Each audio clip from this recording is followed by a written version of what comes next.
நோய் இல்லா உலகத்தை வாழணுன்றது தான் எங்களுடைய முழு நோக்கத்துக்காக தான். காசே போனாலும் பரவாயில்லன்றதுக்காக இந்த இயற்கையான விவசாயத்தை செஞ்சுக்கின்னு வரோம். நாங்கள் இந்த விதை போட்டு 45வது நாள் வந்து பூ பூக்கிற தருணம் ஆரம்பிச்சிடும். அதுலேருந்து கிட்டத்தட்ட பார்த்திங்கன்னா 50 தடவை அந்த வெண்டைக்காயை ஒடிக்க முடியும். ஒரு இலைக்கு ஒரு வெண்டைக்காய் விடும்.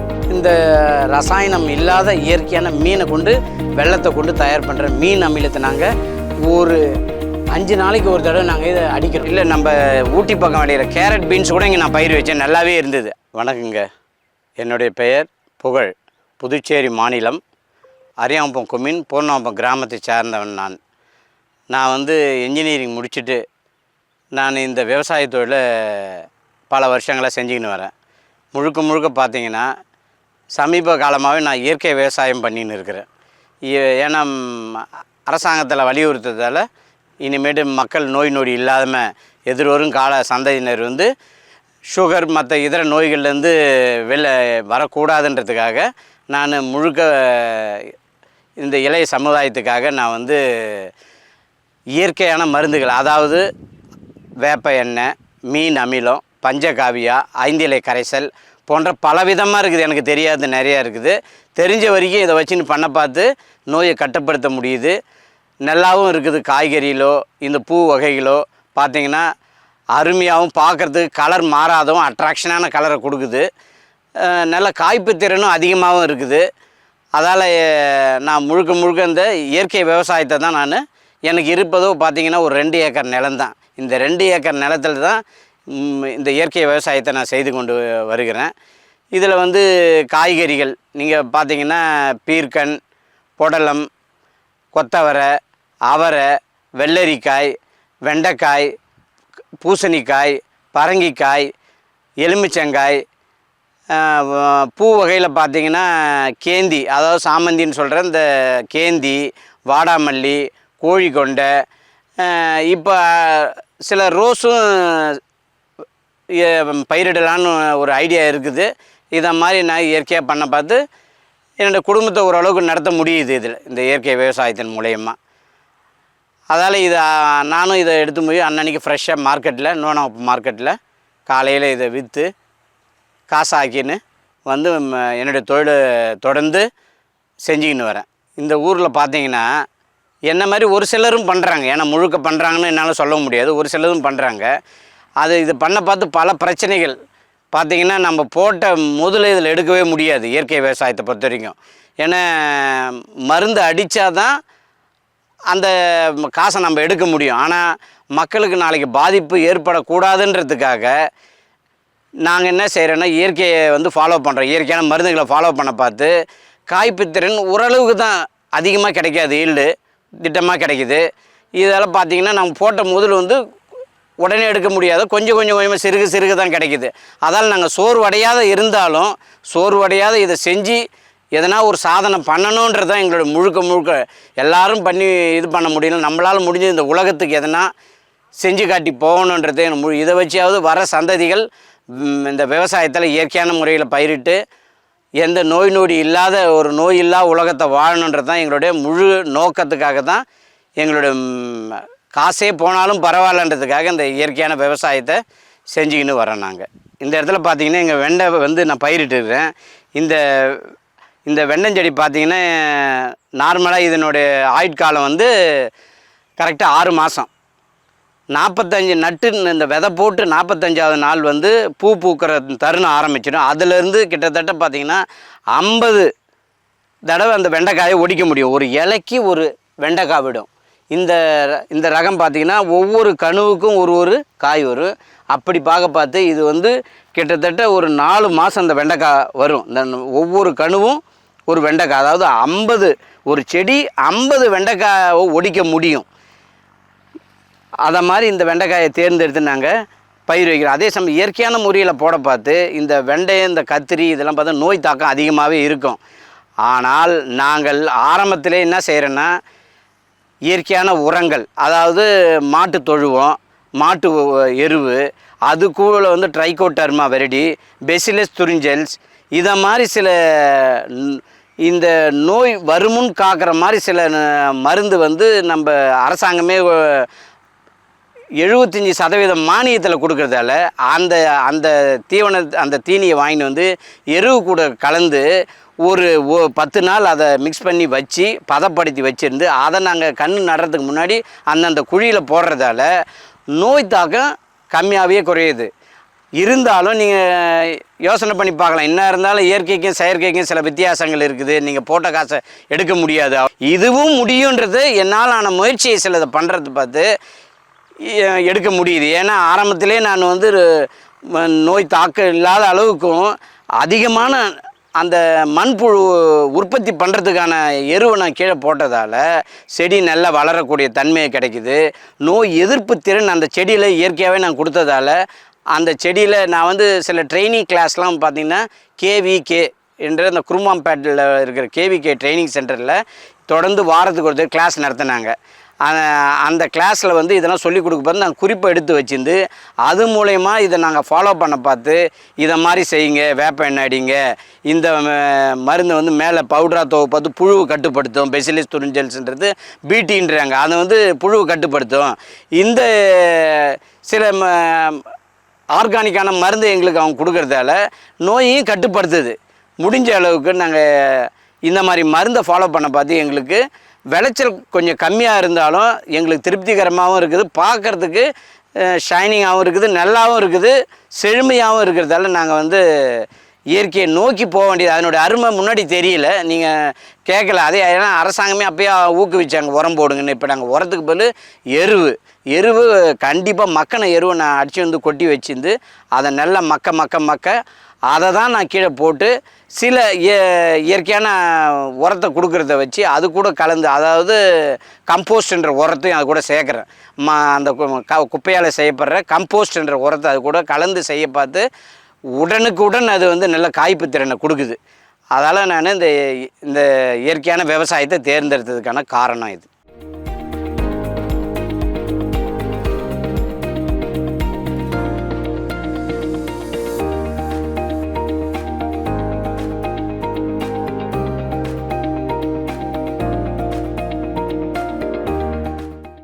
இப்போ நீங்கள் இங்கே பார்க்குறது இது வந்து புடலங்காய். அதுக்கு அடுத்தது பார்த்திங்கன்னா பாகல்காய், பாவற்காய்ன்னு சொல்லுவோம். அதுக்கடுத்து இது பீர்க்கங்காய். இது மூணையும் இங்கே பயிர் வந்து இதுக்கு குச்சி கொடுத்து வச்சாதான் இது வந்து கொடி வகையை சேர்ந்தது. இதுக்கடுத்தது இது அவரைக்காய். இது வந்து ஆடி மாதத்துலேயே விதை போட்ட காய். இது ஏன்னா தை மாதத்தில் இந்த அவரைக்காய் காய்க்கும். அதால் இதை வந்து இந்த மாதிரி ஒரு கொம்புலாம் நட்டு இதை ஏற்றினா மட்டும்தான் இந்த செடி வகைகள் காய்க்கும். இதில் அதுக்காக தான் இதை வந்து உடம்புக்கும் அவ்வளோ ஒரு நார் சத்து உள்ள பொருள் வந்து இந்த பீர்க்கங்காய். பாவக்காய் பார்த்திங்கன்னா இதில் கால்சியம் நிறைந்த ஒரு உணவு பாவக்காய். கசப்பு நிறைந்து உங்களுக்கு தெரியும் இந்த பாவக்காய். இதெல்லாம் வந்து உடம்புக்கு 6 வகையான சத்துக்கள் இருந்தால் மட்டும் கரெக்டாக உடம்பு இயங்குன்றதுக்காக இதை மாதிரி நாங்கள் எல்லாம் கலந்த ஒரு பயிரை வைக்கிறோம். மேற்கொண்டு அவுத்திக்கீரை இங்கே நீங்கள் பார்க்குறது பார்த்திங்கன்னா புடலங்காய். இதுவும் வந்து கொடி வகையை சார்ந்தது. இது ஒரு 3 மாதத்து பயிர் தான். இது போட்ட 45 விதை போட்ட 45ஆவது நாள் பூ விடும். பூவிலேருந்து 45 நாள் இது வந்து காய்ப்பு பருவத்துக்கு வந்துடும்.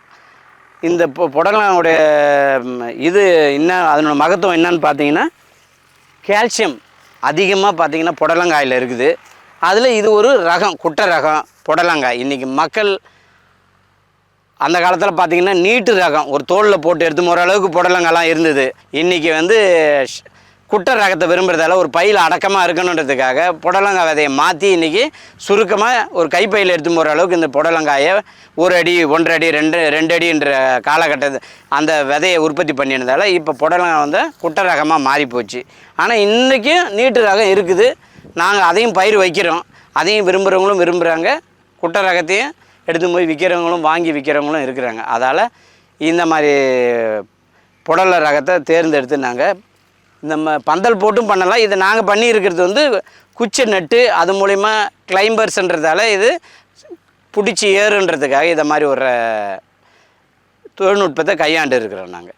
இப்போ நீங்கள் இந்த பார்க்குறது இது அவுத்திக்கீரை, நம்ம அகத்திக்கீரைன்னு சொல்லுவோம். இது நம்ம நார்மலாக சொல்ல பார்த்தா அவுத்திக்கீரை. இந்த அவுத்திக்கீரை பார்த்தா உடம்புக்கு அவ்வளோ நல்ல ஒரு வகையான கீரை வகை. ஆனால் இதை பார்த்திங்கன்னா மாட்டுக்கு நம்ம அமாவாசை பார்த்து மாட்டுக்கு தான் கொண்டு போய் கொடுக்குறோம். நாம் இதை சமையல் பண்ணி நீங்கள் சாப்பிட்டு பார்த்தீங்கன்னா இந்த அவுத்திக்கீரை உடலில் இருக்கிற செரிமானத்தன்மை, அழுக்கு, மாதத்துக்கு 1 அல்லது 2 தடவை நீங்கள் இந்த அவுத்திக்கீரையை நீங்கள் பொரித்து சாப்பிட்டிங்கன்னா வயிற்றில் எந்த விதமான பிரச்சனையும் செரிமானத்தன்மையும் ஏற்படாதுன்றது இந்த அவுத்திக்கீரை மூலியமாக நாங்கள் உறுதியளிக்கிறோம். ஆனால் இதெல்லாம் விட்டுட்டு மாட்டுக்காக நிறைய மக்கள் இந்த அவுத்திக்கீரையை அமாவாசை அன்றைக்கி வாங்கி போய் கொடுக்குறாங்க. அதே மாதிரி மனுஷனும் இதை நம்ம அவுத்திக்கீரையை மாதம் 2 தடவை இல்லை 1 தடவையாவது நம்ம எல்லாம் சமைச்சு சாப்பிட்டிங்கன்னா உடலில் எந்த விதமான கோளாறுகளும் வயிற்றில் எந்த விதமான பிரச்சனைகளும் இருக்காதுன்றத 100க்கு 100% நாங்கள் இதை உறுதி அளிக்க முடியும். ஏன்னா இதை நான் செஞ்சு சாப்பிட்றதால இதை நான் உணர்ந்து உங்ககிட்ட சொல்கிறேன். ஏன்னா செரிக்காத கொஞ்சம் காலம் இருக்க பார்த்து ஒருத்தர் சொன்னார்னு அவுத்திக்கீரையை எடுத்து போய் பொரித்து மதியான நேரத்தில் வெள்ளை சாதத்தோட பிசைஞ்சு சாப்பிட பார்த்து அடுத்த நாள்லேருந்து செரிமானத்தன்மை நார்மலாக ஆச்சு. அதுக்கடுத்து மீண்டும் பார்த்திங்கன்னா அந்த செரிமான கோளாறு ஏற்படலை. ஏன்னா இதுக்கு முழுக்க அவுத்திக்கீரை காரணம். இயற்கை விவசாயத்துக்கு எது மூல காரணம்னு பாருங்கள், இந்த மாட்டு எருவு.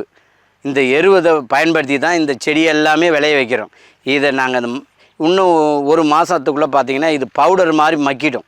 இந்த பவுடரான எருவு கூட தான் நாங்கள் சில இயற்கையான அரசாங்கத்தில் மானிய விலையில் வழங்கப்படுற அந்த உரத்தை கலந்து இந்த மாதிரி கொத்தவரை செடி, அவுத்திக்கீரை செடி, எல்லா செடி வகைகளும் இதை வைக்கிறோம்.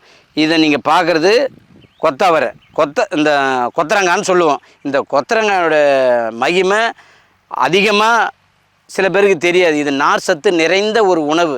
இதை நீங்கள் அதிகமாகவே உட்கொள்ளலாம். இதை மாதிரி பீர்க்கங்காயும் அதேமாதிரி நார் சத்து நிறைந்த உணவு. இந்த உணவுலாம் நீங்கள் உட்கொள்ள பார்த்து உடம்புக்கு எந்த விதமான நோய்களும் ஏற்படாது. இதெல்லாம் நாங்கள் இங்கிலீஷ் காய்கறியோடு நாங்கள் இந்த நாட்டு காய்கறியில் அதிகமாக பயன்படுத்துகிறோம். ஒரு நாளைக்காவது ஒரு முருங்கைக்கீரையோ, ஒரு கொத்தரங்காயோ, இல்லை ஒரு கத்திரிக்காயோ, ஒரு முருங்கைக்காயோ, ஒரு பாவக்காயோ, ஒரு புடலங்காயோ, ஒரு பூசணிக்காயோ இல்லாத நாங்கள் ஒவ்வொரு நாளும் சாப்பிடவே மாட்டோம். ஏன்னா இது நாங்கள் செஞ்சு சாப்பிட பார்த்தா இதனுடைய உண்மையான மகத்துவம் எங்களுக்கு தெரிஞ்சுது. அதால் இது மூலமா 4 பேர் இதை தெரிஞ்சு நீங்களும் இந்த நாட்டு காய்கறியில் பயன்படுத்தணுன்றது தான் என்னுடைய தாழ்மையான வேண்டுகோள். முழுக்க நீங்கள் நாட்டு காய்கறியில் பயன்படுத்துங்க. இங்கே நீங்கள் பார்க்குறது பார்த்தீங்கன்னா வெண்பூசணி. இந்த வெண்பூசணிக்காவை இந்த சைஸில் தான் நாங்கள் பறித்து எடுத்துமே மார்க்கெட்டுக்கு கொடுக்குறோம். இந்த பூசணிக்காவில் பல வகை ரகங்கள் இருக்குது. அந்த வகையில் நாங்கள் தேர்வு பண்ணி இந்த ஷைனிங் உள்ள பச்சை பசேன்னு இருக்கிற இந்த வெண்பூசணியை போடுறோம். இதனுடைய மகத்துவம் என்னன்னு பார்த்தீங்கன்னா எல்லாமே ஜூஸ் போட்டு சாப்பிட்றாங்க. இது நம்ம உடைக்கிறதுக்கு கண் திருஷ்டிக்காக தான் உடைக்கிறோன்னு நம்ம இல்லை. இதை எல்லாருமே இன்றைக்கி உடம்பில் ஏற்படுற பல பிரச்சனைகளுக்கு ஒரு தீர்வு இன்றைக்கி கிடைக்குதுன்னா வெண்பூசணி தான். அந்த இந்த வெண்பூசணியை நாங்கள் பெரிய சைஸாக விடாத இதேமாரி ஒரு சின்ன சைஸாக பறித்து இதை மாதிரி ஒரு சின்ன சைஸாக பறித்து எடுத்து போய் மார்க்கெட்டில் விற்பனை செய்கிறோம். அமோக வரவேற்பும் இருக்குது. இந்த பூசணிக்காய்க்கு பார்த்திங்கன்னா நல்ல ஒரு வரவேற்பு இருக்குது. பெரிய பூசணிக்காயோட சைஸான ஷைனிங்கான பூசணிக்காய் வாங்கி எல்லாம் ஜூஸ் போடுறதால இந்த மாதிரியான வெரைட்டியான பூசணிக்காயை நாங்கள் தேர்வு பண்ணியிருக்கிறோம். இங்கே பார்த்திங்கன்னா சொரக்காய். இது சும்மா ஒரு மாதிரிக்காக இந்த சொரக்காய் நாங்கள் சொரக்காவில் பல வகை. அதில் பார்த்திங்கன்னா இது ஒரு குண்டு ரகத்தை சேர்ந்த சொரக்காய். இதில் நீட்டு சொரக்காய் இருக்குது, குண்டு சொரக்காயில் பல விதமான ரகங்கள் இருக்குது. அதில் இது ஒரு ரகத்தை போட்டோம். இதுவும் ஷைனிங்கு ஷேப்பாகவும் அந்த நாளில் இருக்கிற நாட்டு காயின்னு சொல்கிற ரகத்தில் உருவத்தில் இருக்கிறதால இந்த சொரக்காயை நாங்கள் இந்த மாதிரி ஒரு விதையை தேர்ந்தெடுத்து இந்த சொரக்காய் விதையை போடுறோம். அதில் அவ்வளோ சுவையாகவும் இருக்கும். இது மேற்கொண்டு இது பார்த்திங்கன்னா இங்கே பாருங்கள், இது ஒரு அந்த ரகம் உள்ள பழங்காலத்து சொரக்காய். இந்த ஷேப்பு நல்லாயிருக்கும். நாங்களும் இதை சின்ன சைஸாகவே இருக்குது பார்த்து அறுத்து எடுத்து போய் மார்க்கெட்டில் விநியோகம் பண்ணிவிடுவோம். இது கத்திரி, உங்களுக்கு தெரியும். இது ஒரு நாட்டு கத்திரி இனத்தை சார்ந்தது. நல்ல ஷைனிங்காகவும் இருக்கும், பார்க்குறதுக்கு பளபளப்பாகவும் இருக்கும், கலராகவும் இருக்கும். நல்ல இது பார்த்திங்கன்னா செவந்தம்பட்டின்ற ஒரு ரகத்தை சார்ந்த கத்திரி வகை. இதிலே பச்சையான ஒரு ரகமும் இருக்குது. இங்கே பாருங்கள், கத்திரியிலே பச்சை ரகம், பச்சை பசேர்னு இருக்கும். இந்த காய் இந்த கலரில் வெள்ளையாகவும் இருக்கும். இந்த மாதிரி ஒரு பச்சையான ஒரு ரகத்தில் இருக்கும் காயெலாம். அங்கே நீங்கள் பார்த்தது வந்து வயலட் கலர் உள்ள கத்திரிக்காய். அதே மாதிரி இங்கே என்ன பயிர் வைக்கிறேன்னு பார்த்தீங்கன்னா வாடாமல்லி. இது மரவள்ளி, உங்களுக்கு தெரியும். இது வந்து தாய்லாந்து. இதில் தாய்லாந்தில் 2 வகை இருக்குது. ஒன்று வெள்ளை தாய்லாந்துன்றோம், அது ஜவ்வரிசி மாவுக்காக மட்டும்தான் பயன்படும். இது கருப்பு தாய்லாந்து. இது வந்து நாம் சமைக்கிறதுக்கோ அவிச்சு வேச்சு சாப்பிட்றதுக்கு பயன்படுத்தக்கூடிய இந்த தாய்லாந்து கருப்புன்ற ஒரு இனம். இதில் பார்த்திங்கன்னா 1000 ரகம் இருக்குது மரவள்ளியில். ஆனால் இன்னைய மார்க்கெட்டில் நீங்கள் மூமெண்ட்டில் மக்கள் மத்தியில் நல்லா ஓடக்கூடியது, சுவையை நல்ல சிறப்பாகவும் சுவையாகவும் கருப்பாகவும் இருக்கிறதால இந்த தாய்லாந்துன்ற ரகத்தை நாங்கள் பயிரிடுறோம். இது ஒரு மாதிரிக்காக இப்போ பயிரிட்டுருக்கிறோம். அடுத்த தடவை பார்த்திங்கன்னா கார்த்திகை மாதத்தில் முழுக்க இந்த தாய்லாந்து மரலியை பயன்படுத்தலான்னு இருக்கிறோம். அது விதைக்காக இதை நம்ம கொஞ்சம் தேர்வு பண்ணி இதை போட்டுருக்கிறோம். இது பார்த்திங்கன்னா திருவண்ணாமலை பக்கத்துலேருந்து இந்த விதையை இந்த கழியை வாங்கின்னு வந்து இது இங்கே நாங்கள் பயிரிட்டு இது மூலிமா நிறைய பெருக்கம் ஏற்படுத்தி நம்ம இடத்துல நடணும்னு நினைக்கிறோம். வெண்டைக்காய் இது ஒரு வகை.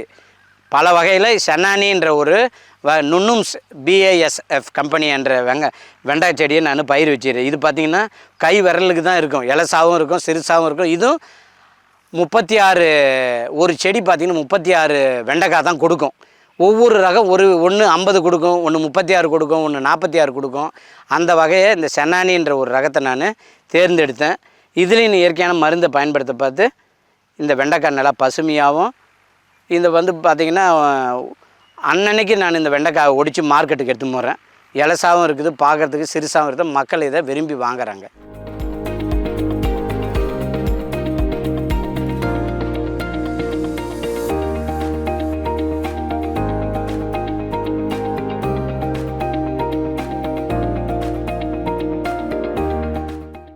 இங்கே பார்த்திங்கன்னா எலுமிச்சங்காயும் இருக்குது. அது கூட பார்த்திங்கன்னா நீட்டு புடலங்காய். இன்றைக்கி மக்கள் பழைய புடலங்காய் பயிர் வைக்கணுன்றதுக்காக இந்த மாதிரி ஒரு நீட்டு புடலங்காயை தேர்ந்தெடுத்து பண்ணுறேன். இது பார்க்குறதுக்கு நல்லாவும் இருக்குது, அதிக எண்ணிக்கையிலையும் இது காய்ப்பு திறன் இருக்குது. எலுமிச்சையும் இந்த மாதிரி நான் பயிரிடுறேன். பார்த்திங்கன்னா நல்ல ஒரு இன்றைக்கி வந்து எலுமிச்சங்காயோட மகிமை உங்களுக்கு தெரியும். அதால் இந்த எலுமிச்சங்காயை தேர்ந்தெடுத்து இந்த கண்ணையை வச்சு மேற்கொண்டு இந்த பப்பாளி, ரெட் லேடி என்று அழைக்கப்படுற பப்பாளி ரகத்தையும் நான் பயிர் வைக்கிறேன்.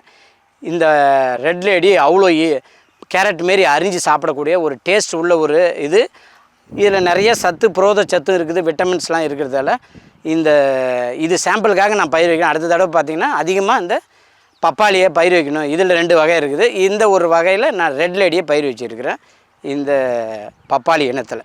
இதுவும் பாருங்கள், இது ரெட் லேடி வகை சேர்ந்தது. அதிக எண்ணிக்கை கொண்ட காய். இதனுடைய காலம் பார்த்திங்கன்னா 7 மாதத்துலேயே இது வந்து காய்ப்பு திறனுக்கு ரெடி ஆகிடும். நட்டு 7ஆவது மாதத்துலேருந்து பப்பளிக்காயை காய்க்க ஆரம்பிச்சிடும். ஒவ்வொன்றும் பார்த்திங்கன்னா 1.5 கிலோலேருந்து 1 கிலோ வரைக்கும் இருக்கும் இதனுடைய வெயிட்டு. உள்ளே பார்த்திங்கன்னா விதை இருக்கும். அரிஞ்சிங்கன்னா ரெட் லேடின்னு ஏன்னா அந்தளவுக்கு செக்க செவேர்னு இருக்கும். இதை ரொம்ப பழுத்து சாப்பிடக்கூடாது. 100க்கு ஒரு பார்த்திங்கன்னா 75% இருக்குது பார்த்து நீங்கள். அது இயற்கையாகவே இங்கே மஞ்சள் வந்துடும். இந்த இடத்துலலாம் மஞ்சளாக காட்டுறோம். அப்போ இது வந்து பழுக்கிறதுக்கான பருவம் வந்து போச்சுன்னா இதை நம்ம பறிக்க ஆரம்பிச்சிடலாம். பறித்து ஒரு 2 நாளில் கேரட் மாதிரி அரிஞ்சு சாப்பிட்டிங்கன்னா அவ்வளோ சுவையாகவும் நல்லா டேஸ்ட்டாகவும் இருக்கும். இதில் வந்து விட்டமின்ஸ் அதிகமாக இருக்கிறதால இன்றைக்கி மக்கள் மரம் பெருசாக இருந்தால் பறிக்க முடியாதுங்க. நீங்கள் குட்டை ரகத்தை தேர்ந்தெடுத்து நாங்கள் இதை மாதிரி ஒரு பப்பாளி இதை பயிர் வைக்கிறோம். இங்கே நீங்கள் பார்க்குறது பார்த்தீங்கன்னா பாவக்காய். இந்த பாவக்காய் பார்த்திங்கன்னா அவ்வளோ உடம்புக்கு நல்லது. இந்த மாதிரி ஒரு நாங்கள் வந்து பாவக்காயில் சின்ன வகை தான் பயிர் வைக்கிறோம்.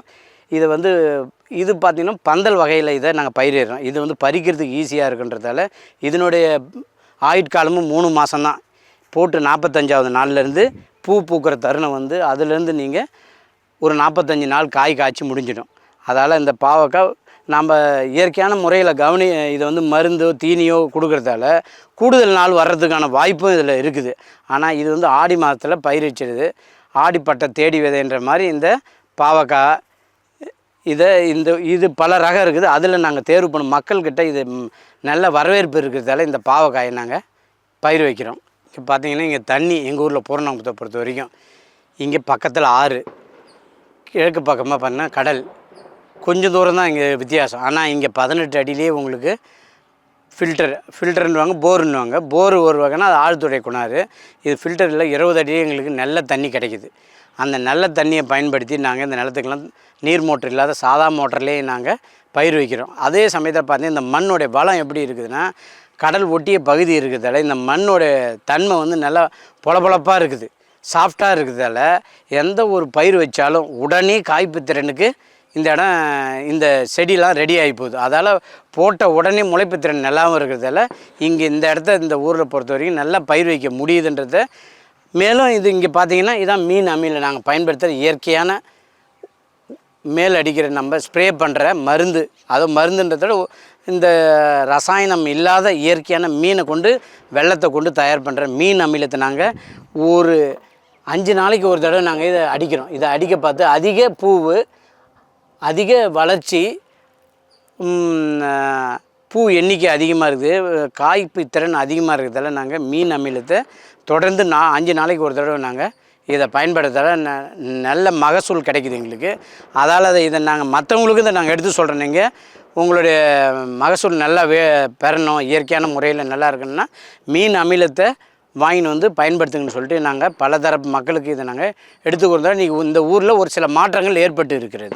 இப்போ இந்த பட்டத்தில் பார்த்திங்கன்னா இந்த இயற்கை விவசாயத்தின் மூலம் கத்தரி, வெண்டைக்காய், புடலங்காய், பீர்க்கங்காய், பாவக்காய், பூசணிக்காய், பரங்கிக்காய், மிளகாய், வாடாமல்லி, சாமந்தி இதை மாதிரி ரகத்தை இப்போ இந்த ஆடிப்பட்டத்தில் நான் பயிர் வச்சுக்கின்னு வரேன். இதே தைப்பட்டமாக இருந்தீங்கன்னா போன தைப்பட்டத்தில் நான் 25 வகையை பயிர் வச்சேன் நான். ஏன்னா எல்லாமே பயிர் வச்சுப்பாங்கன்னு. உதாரணத்துக்கு பார்த்திங்கன்னா வட மாநிலத்தில் இல்லை நம்ம ஊட்டி பக்கம் விளையிற கேரட் பீன்ஸ் கூட இங்கே நான் பயிர் வச்சேன், நல்லாவே இருந்தது. ஆனால் இப்போ அதை பயிர் வைக்க முடியாது. அந்த வந்து கார்த்திகை மாதத்தில் மட்டும்தான் அதை நம்ம பயிர். ஏன்னா அந்த குளிர் நாளில் இங்கே கேரட் எடுத்து போய் அரியாமத்தில் கொண்டு போய் இலையோடு விற்றேன். பீட்ரூட்டு, முட்டைக்கோஸு, காலிஃப்ளவரு, பீன்ஸு போன இங்கிலீஷ் காய்கறிகளையும் இந்த மண் நல்லா விளையுது. ஆனால் அந்த பட்டத்தில் மட்டும்தான் விளையும், மற்ற நாளில் இங்கே விளையாது. அதுவும் நம்ம மண்ணில் விளையுன்றத நம்ம செஞ்சு காட்டணுன்றதுக்காக. இது இல்லாத நான் வெங்காயமும் பயிர் வச்சேன். சாம்பார் வெங்காயம் போயிட்டு துறையூர் என்ற அந்த ஊரில் உள்ள ஒரு கிராமத்தில் போய் நகசலன்ற ஊரில் வாங்கின்னு வந்து இங்கே சாம்பார் வெங்காயம் பயிர் வச்சேன். அது நல்லாவே எனக்கு அறுவடை வந்து நல்லாவே இருந்தது. மீண்டும் பண்ணணுன்ற வர கார்த்திகை மாதத்தில் மீண்டும் சாம்பார் வெங்காயத்தை பயிர் வைக்கணுன்றது என்னோடய விருப்பம். அதை இதை மாதிரி பூச்செடிகள் நடுவில் வைக்க பார்த்திங்கன்னா இயற்கையான முறையில் விவசாயம் பண்ணுறவங்க வச்சாங்கன்னா நோய் தாக்குதல் வந்து குறைவாக இருக்கும் எப்போதுமே. ஏன்னா மஞ்சள் வண்ண ஒட்டுப்பொறியை நோக்கி தான் அந்த நம்மளுக்கு கெட்டது செய்கிற அந்த பூச்சிகள்லாம் வந்து அதில் ஒட்டிக்கிறதால இந்த காய்கறியில் வந்து அதிகமாக வந்து நோயை உண்டு பண்ணாது. அதால் தான் இது ஊடு பயிராகவும் நாங்கள் இந்த பூச்செடிகளை மஞ்சள் வண்ண ஒட்டி பொறிக்கு பதிலாக நாங்கள் இயற்கையாகவே பூவை வளர்க்குறோம். இதை மாதிரி ஆரஞ்சு கலரையும் வச்சுருக்குறோம், மஞ்சள் கலர் கேந்தியும் வச்சு பார்க்குறதுக்கு ஒரு அட்ராக்ஷனாக இருக்கணுன்றதுக்காக இதை மாதிரி பண்ண பார்த்து நோய் தாக்குதல் முடிஞ்ச அளவுக்கு முழுசாக கட்டுப்படுத்த முடியலன்னு 100க்கு 50% இதை மூலயமா கட்டுப்படுத்த முடியும்ன்றத நான் ஒரு ஆணித்தனமான இதை நான் உங்ககிட்ட சொல்ல முடியும். நான் அனுபவித்து நான் இதில் கற்றுக்கினதால இது வந்து நான் ஒன்றும் பெருசாக அதிகமாக அனுபவமும் இல்லை எனக்கு. ஒரு புள்ளி அளவுக்கு நான் அனுபவத்தில் இதை தெரிஞ்சிக்க முடியுது. ஆனால் இதை கற்றுக்கணுன்னா பல நூற்றாண்டுகள் தேவைப்படும். ஆனால் நான் உயிரோடு இருக்கணும் அதை தெரிஞ்சுக்கிறதுக்கு. ஆனால் பல வகை இயற்கை விவசாயம் நிறைய வகை இருக்குது. எனக்கு தெரிஞ்ச இந்த இயற்கையான விவசாயத்தை நான் வேப்ப எண்ணெய் அடிக்க பார்த்து நோய் தாக்கல் ரொம்ப கம்மியாகுது. ஏன்னா இலை ஆரம்பத்தில் அடிக்க பார்த்து இலை கசப்பாக இருக்கிறதால வந்து இந்த பூச்சி அதில் வந்து உட்கார யோசனை பண்ணுது. அதுக்கு அடுத்து பார்த்தா மீன் அமிலம் அடிக்க பார்த்து வளர்ச்சியை கொடுக்குது, ஒரு காயோடைய ஷைனிங் தன்மையை கொடுக்குது, அதிக பூ எடுக்குது. அதுக்கடுத்து 5 இலை கரைசல் அடிக்க பார்த்து அந்த பூச்சியோடைய தாக்கத்தை கட்டுப்படுத்துது. 5 இலைன்னா 5 வகையான ஆடு மாடு தின்னாத இலைகளை ஊற வச்சு செஞ்சு அந்த அமிலம் வந்து வர பூச்சி வந்து அந்த இலையை சாப்பிடாத அளவுக்கு கட்டுப்படுத்துறதால அந்த 5 இலை கரைசல். இதில் பல வகையான பஞ்சகவ்யன்ற அந்த இதையும் அடிக்கிறோம். இதை அடிக்க பார்த்து எனக்கு செலவுகள் குறையுது. இதே நான் செயற்கையான முறையில் போனால் செலவுகள் அதிகமாகும், ஆனால் நல்ல ஈல்டு இருந்தாலும் குறுகிய காலத்தோட வேலை முடிஞ்சிடும். ஆனால் அந்த இயற்கையை பண்ண பார்த்து நீண்ட நாள் ஒரு பொருள் என்கிட்ட வளர்ச்சி அடையுது. அதால் எனக்கு இது நல்ல ஒரு ஆறுதலாகவும் இருக்குது. நல்லா பார்க்குறதுக்கு மக்களுக்கு ஒரு தரமான நல்ல நோய் நொடி இல்லாத ஒரு பொருளை கொடுக்கணுன்றது தான் என்னுடைய நோக்கம். அதுக்காக தான் நான் இயற்கையை தேர்ந்தெடுத்து என்னோடய உயிர் இருக்கிற வரைக்கும் இந்த இயற்கையான விவசாயத்தை பண்ணுவேன் என்று இதன் மூலம் நான் உங்களுக்கு உறுதியளிக்கின்றேன். பாண்டி பாட்காஸ்ட் யூடியூப் சேனலை சப்ஸ்கிரைப் செய்யுங்க. ட்விட்டர், ஃபேஸ்புக், இன்ஸ்டாகிராமில் தொடருங்க.